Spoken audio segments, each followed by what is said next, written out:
1절에서 43절 말씀 통하여서 따라합시다. 행복한 가정. 하나님이 가정을 만드셨고 하나님은 가정에 하나님의 복을 주시기를 원하심을 믿으시면 아멘. 여러분의 가정이 하나님의 주시는 복으로 충만한 복된 가정이 다 되시기를 주의 이름으로 축원합니다. 감사합니다.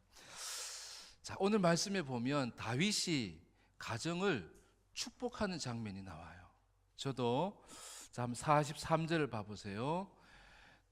이에 뭇 백성은 각각 그 집으로 돌아가고 다윗도 자기 집을 위하여 43절에 축복하려고 돌아갔더라 그랬어요.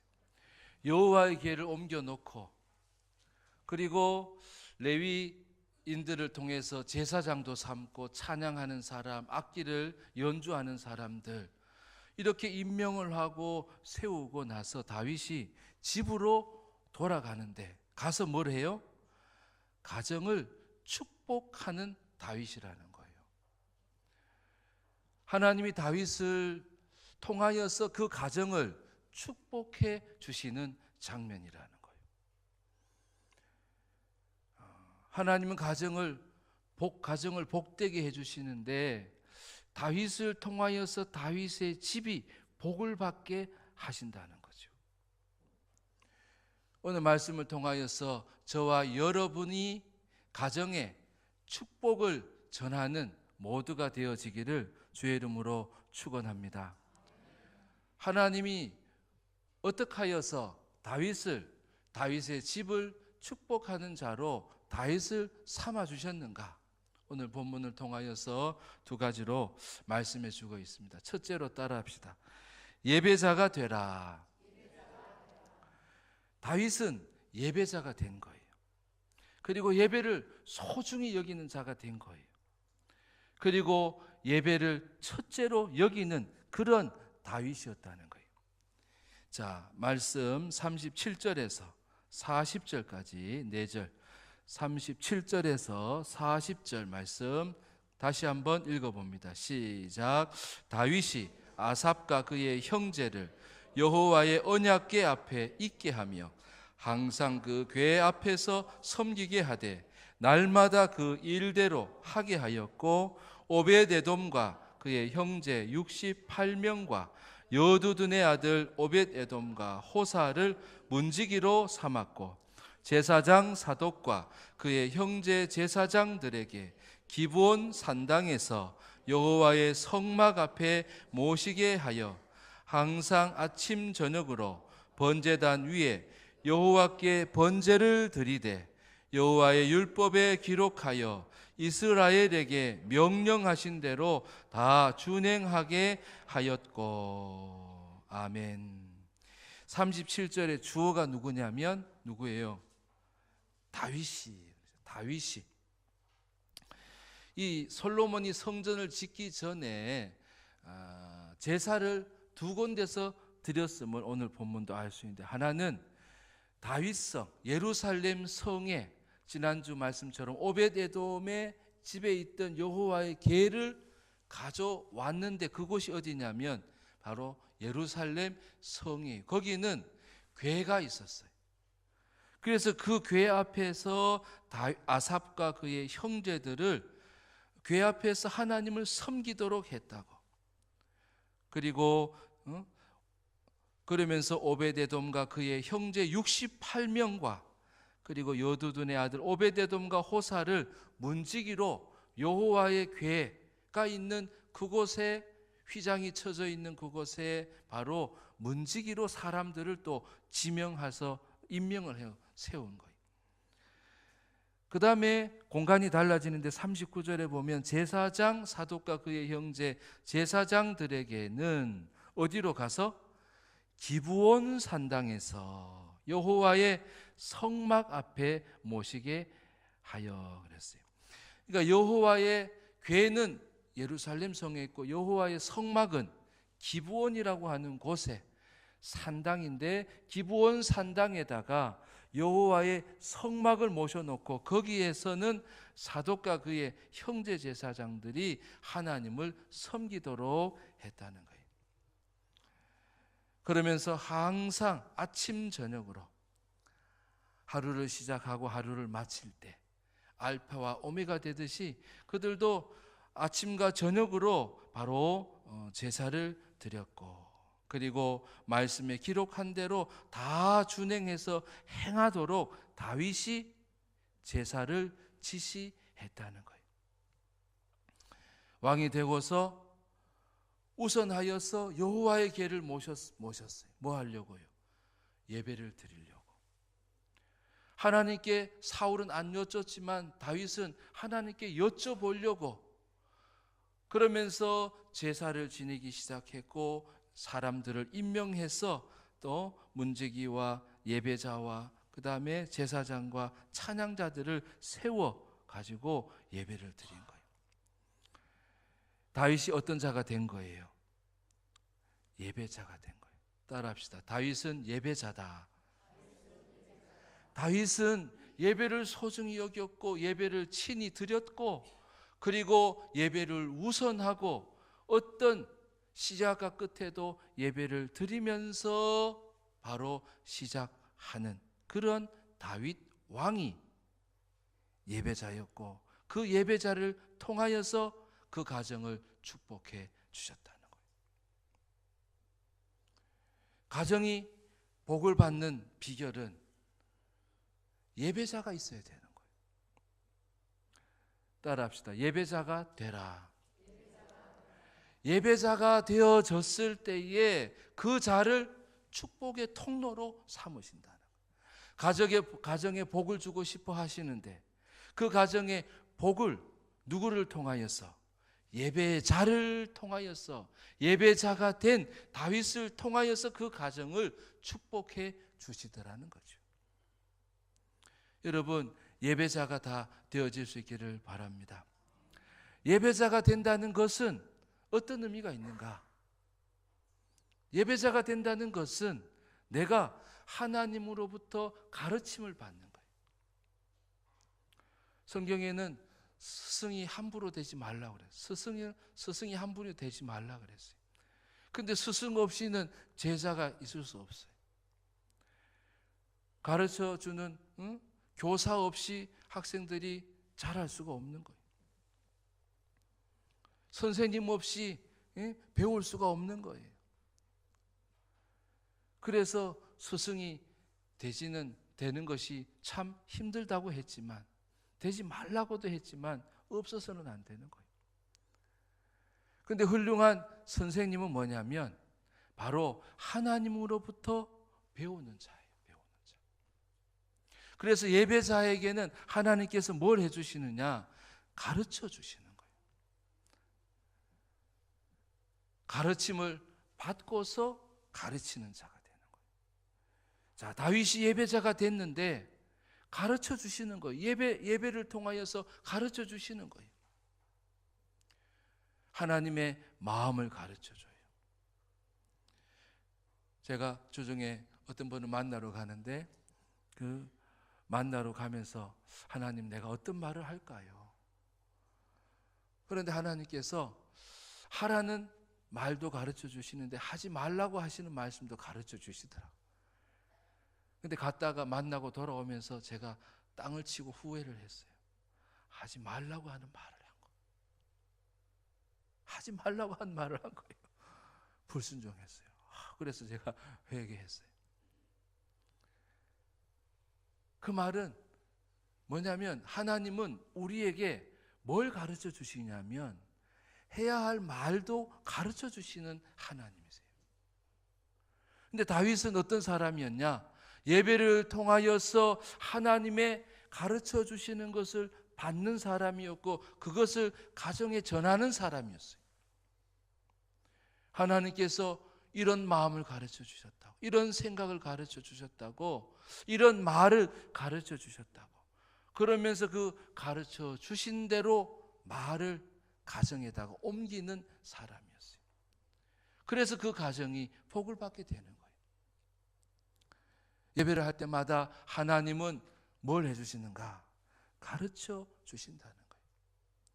우리 구역장들이나 교사들도 마찬가지예요. 내가 그냥 아는 대로 가르치려고 하지 마. 내가 그냥 하나님께 여쭤보는 거죠. 하나님, 내가 예배 가운데 주님 나에게 가르쳐 주시는 대로 내가 가르치는 교사가 되기를 원합니다. 그러면 그 사람은요, 아이들에게 축복의 통로가 되는 거예요. 구역 식구들에게 구역장이 축복의 통로가 되는 거예요. 예배하는 사람이 집에 가서 축복의 통로로 하나님께서 쓰신다는 거죠. 다윗은 바로 그런 자로 하나님께서 축복의 통로로 사용합니다. 여러분, 하나님은 우리에게 예배를 통하여서 가르쳐 주시는 거예요. 여러분, 그 가르침을 여러분 주시면서 하나님은 너는 축복의 통로로 하나님께서 사용하시는 거예요. 나를 하나님께서 가르쳐 주시면서 축복의 통로로 하나님께서 써 주신다는 거예요. 예배자들에게는 하나님께서는 또 새롭게 해주시는 거예요. 첫째는 가르쳐 주시고, 두 번째 따라합시다. 새롭게 해주신다. 성령수술 전에 비포, 성령수술 후에 애프터. 이전과 이후가 그래도 차이가 나는 거예요. 여러분, 하나님을 만나면 예배 가운데 하나님이 만나주시고 하나님께서 새롭게 해주시고 그 새롭게 되어진 것을 전하는 자가 바로 다윗이었어요. 하나님을 만나기 전과 만난 후가 똑같으면 예배 드릴 필요 없죠. 그러나 하나님을 만나기 전과 하나님을 만나고 나아갈 때 보면 하나님께서 나를 새롭게 해주시는 거예요. 죄를 깨닫게도 해주시고 회개하게도 해주시고 그리고 또한 결단하게도 해주시는 거예요. 의지를 드리게끔 하시는 거예요. 주의 약속을 따라서 내 의지를 드리는 거예요. 믿음은 의지를 드리는 거예요. 의지적인 결단을 하는 거예요. 그럴 때에 새 삶이 펼쳐지는 거예요. 그래서 하나님은 예배하는 자에게 새로운 것을 줘요. 그리고 새로운 것을 받은 자가 가정에 가서 그 가정을 복되게 하는 자가 되게 하시는 하나님이시라는 거예요. 가정에 여러분 새로운 것이 여러분 필요하지 않습니까? 변화가 필요하지 않습니까? 우리 가정은 이대로 좋아. 나도 이대로 좋고 우리의 가정도 이대로 좋아. 여러분 그런 분들이 있어요? 그런 분들 있으시면 오른쪽 발에 양말을 벗고 그 양말을 입에다 물고 한번 일어나 보세요. 새로워지지 않아야 될 사람은 아무도 없어요. 나도 마찬가지고 여러분도 마찬가지고 여러분의 가정도 마찬가지. 근데 하나님은 다윗과 같은 예배를 소중히 여기고 그런 예배자를 통하여서 그 가정을 축복하시는 거예요. 그 축복 가운데는 뭐가 있는 거예요? 새롭게 해주시는 복도 있게 되어진다는 거예요. 여러분 예배자가 먼저 되는 여러분 되길 바랍니다. 우리 가정이 복받기를 원하는데 예배자는 안 돼. 그 가정은 복을 받을 수 없고요. 또 하나님은 나를 축복의 통로로 쓰고 싶으신데 내가 축복의 통로가 되어지질 않는 거예요. 그러나 축복의 통로를 다윗을 쓰셨는데 쓰임받은 다윗은 어떤 자였다? 바로 예배자였다는 거예요. 따라합시다. 예배자가 되자. 하나님 오늘 우리에게 말씀하십니다. 너는 예배자가 되라고 말씀하시는 거예요. 이 다윗이 집으로 돌아가요. 사실 집에 돌아가기 전에 번제와 화목제를 다윗이 친히 드리면서 백성을 또 축복하는 장면도 있어요. 거기 한번 살짝 볼까요? 16장 2절에 보면 그래요. 다윗은 축복을 해요. 백성도 축복해요. 2절에 같이 읽어봅시다. 시작. 다윗이 번제와 화목제 드리기를 마치고 여호와의 이름으로 백성에게 축복하고 그 다윗이 가정에게도 가정에 들어가 집에 들어가서도 축복하는 자가 되어진 거예요. 하나님이 그를 축복의 통로로 사용하셨다는 거예요. 다윗이 축복의 통로로 예배를 드리는 다윗을 사용하셨고요. 두 번째, 다윗을 사용하신 이유가 있어요. 따라합시다. 감사자가 되라. 자, 41절에 있는 말씀 읽어봅시다. 41절 시작. 또 여호와의 인자하심이 영원하심으로 그들과 함께 해만과 여두둔과 그리고 택함을 받아 지명된 나머지 사람을 세워 감사하게 하였고. 41절 한 번 더 읽어봅시다. 시작. 또 여호와의 인자하심이 영원하심으로 그들과 함께 해만과 여두둔과 그리고 택함을 받아 지명된 나머지 사람을 세워 감사하게 하였고. 아멘. 레위인들을 세워 제사장으로 또 노래하는 자로 삼으시고 찬양의 도구를 가지고 찬양하는 자로 삼으셨는데 41절에 보면 사람들을 세웠는데 그들로 하여금 뭘 하게 하시는 거예요? 감사하게 하셨어요. 감사를 명령했다는 거죠. 다윗이. 그만큼 다윗은 어떤 것을 소중히 여기는 자였어요. 감사를 소중히 여기는 사람이었다는 거예요. 그래서 감사하는 다윗을 하나님께서 뭘로 쓰신 거예요? 복의 통로, 가정에, 집에 복의 통로로 감사하는 다윗을 하나님이 바로 삼으셨다는 거예요. 다윗을 축복의 통로로 삼으셨다는 거예요. 뭘 감사할까? 뭐 때문에 다윗은 무조건 감사할 거리가 있으니까, 감사할 제목이 있으니까 감사를 명령을 한 거죠.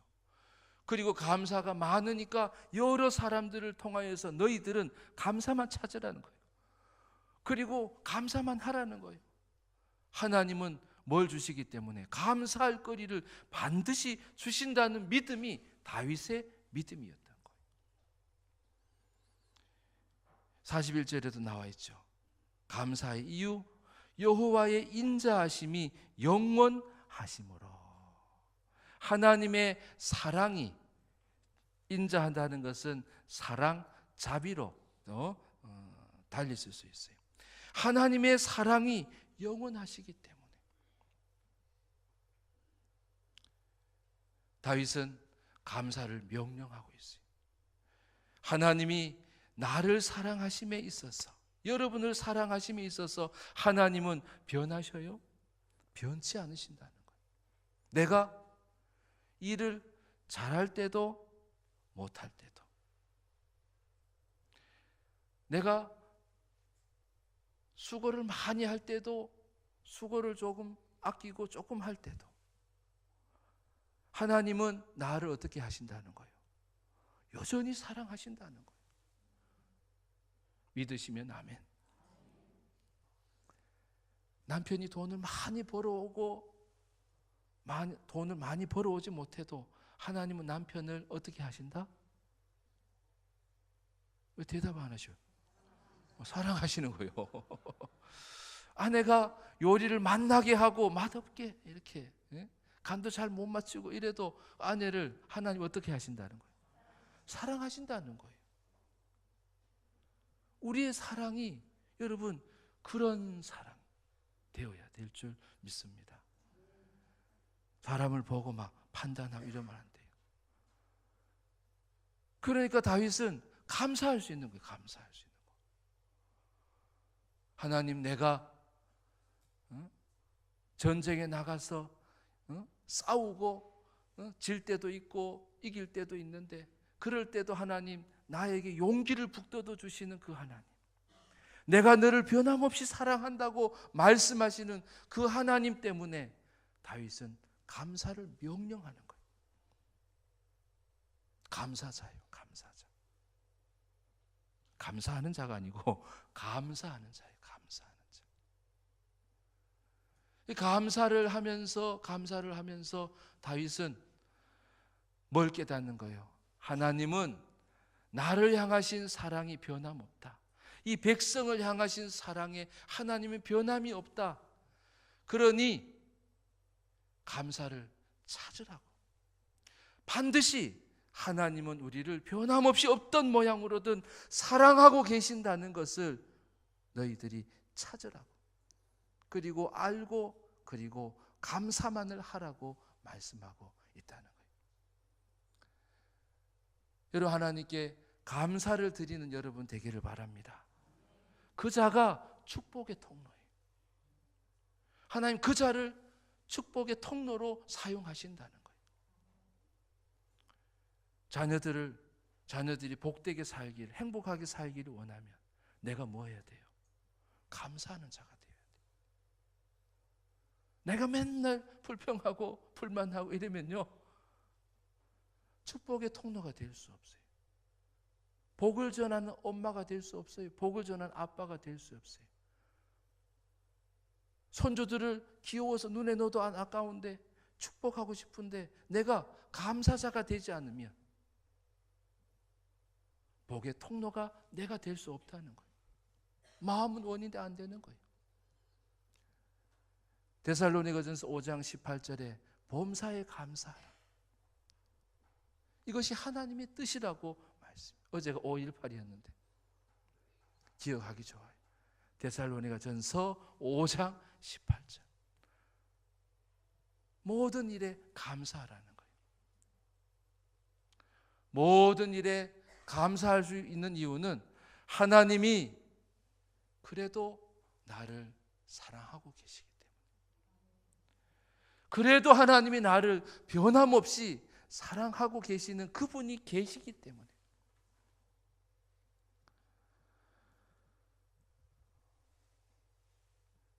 사랑을 많이 받으면 좋지만요, 사랑을 못 받을 때도 있어요.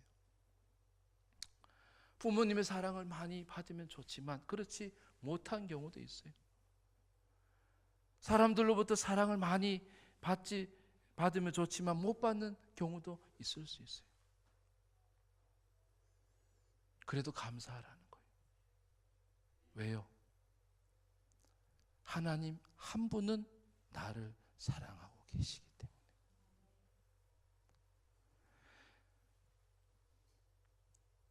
그렇게 감사할 줄 아는 사람이 하나님이 쓰시는 축복의 통로라는 거예요.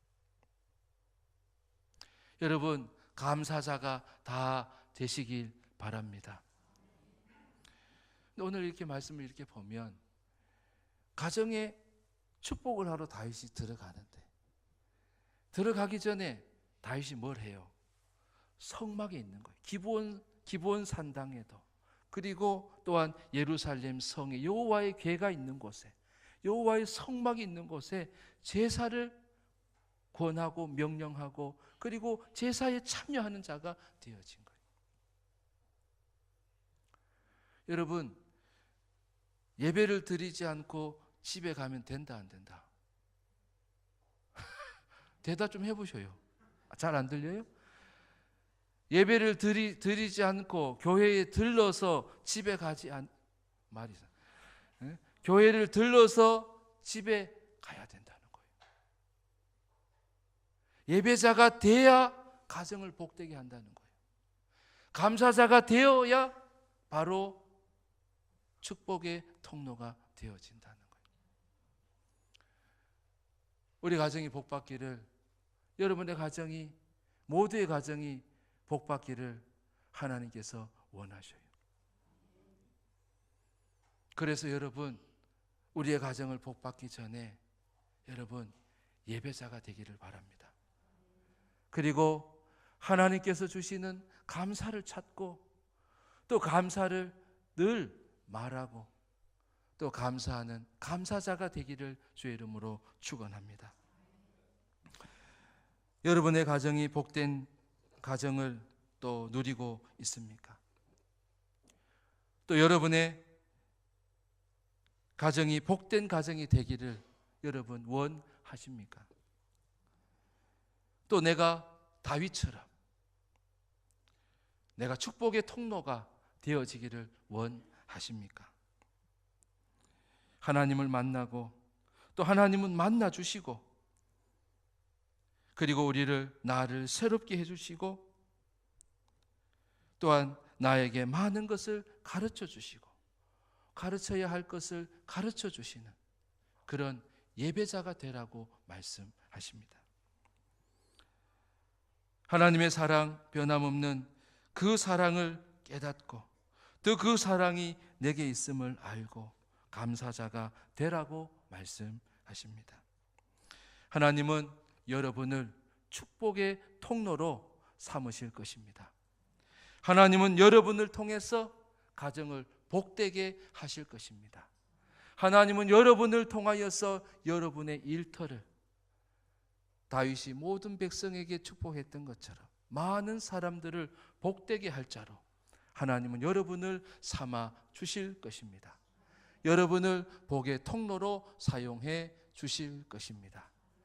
우리 사랑하는 교회 모든 성도들 가정마다 하나님이 주신 이런 행복이 가득하기를 주의 이름으로 축원합니다. 기도하겠습니다. 하나님 아버지, 내가 예배자